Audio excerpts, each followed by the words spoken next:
Once upon a time, in a cozy little kitchen, tucked inside a small cottage, lived a shiny silver kettle and a sturdy black pot. They sat side by side on the stove, watching the world go by, through the tiny window above the sink.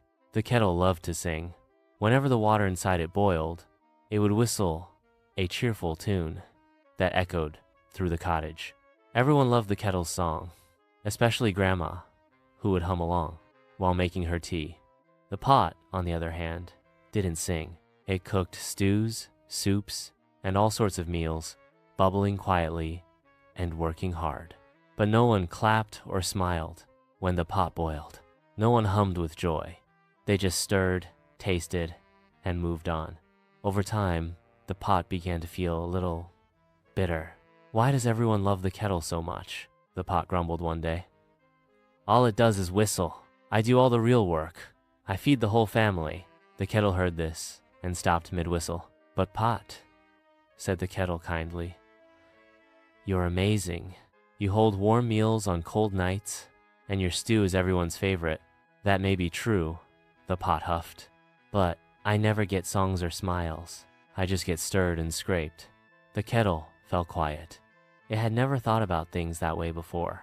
That night, as the moonlight poured through the window, the pot sighed sadly. The kettle, feeling sorry for its friend, whispered, "I know what to do."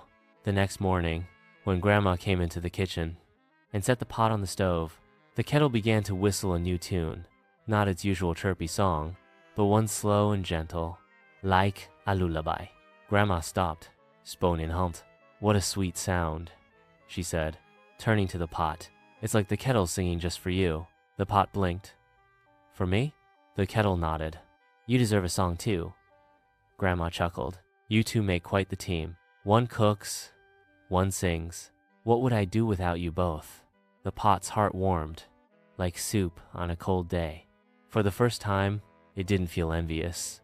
It felt proud. From that day on, the pot and the kettle worked together, side by side. The kettle sang songs for the pot, while it cooked, and the pot bubbled with joy as they filled the kitchen with warmth and cheer.